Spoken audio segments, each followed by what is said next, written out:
আসসালামু আলাইকুম ভিউয়ার্স, কেমন আছেন আপনারা সবাই?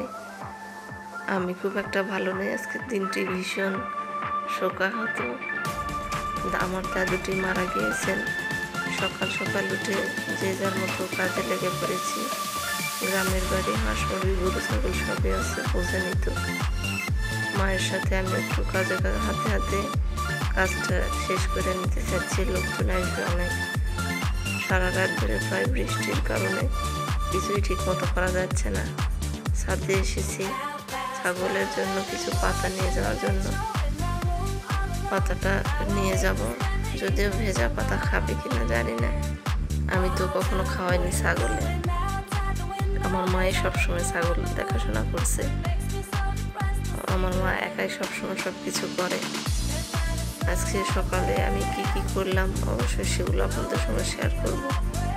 যদিও অনেক মন খারাপ, সারা রাত বৃষ্টির কারণে। দেখতে পাচ্ছেন ছাদে প্রায় অনেকখানি পানি জমা হয়ে গিয়েছে, অনেক পিচ্ছিল হয়ে গিয়েছে।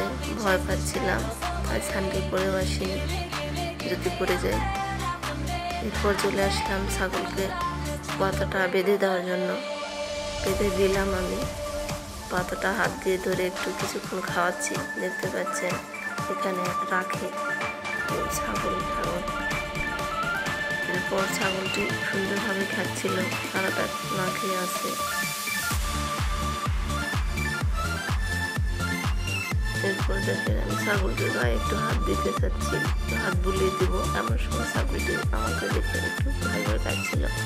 এরপর চলে আসলাম হাঁস মুরগি ছাড়ার জন্য।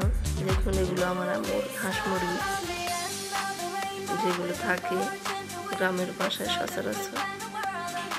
এরপর খাওয়ালাম। খাওয়ানোর পরে বৃষ্টি হয়েছে, তার কারণে আবার একটু তুলে রাখতে হতো। তাই এগুলোকে আবার খাওয়ানোর পরে এগুলো তুলে রাখতেছি। এগুলো আমরা সবাই মিলে, গ্রামের বাড়ি যেমন হয় আর কি, সকালে ঝাড়ুটা দিতে হবে। এগুলোকে তুলে রাখতেছি। যেতে চাচ্ছে না, দেখতেছেন সবে মাত্র বের করলাম, আবার ঘরের মধ্যে কি আর উঠতে চায়? অনেক কষ্ট করে তুলে ফেললাম, প্রায় তুলতেছি। দেখতে পাচ্ছেন। সবাই ভালো থাকবেন, আমাদের জন্য দোয়া করবেন, আমার দাদুর জন্য দোয়া করবেন। যদিও তিনি মারা গিয়েছেন। আমার চ্যানেলটিকে সাবস্ক্রাইব করবেন, আমাদের জন্য দোয়া করবেন।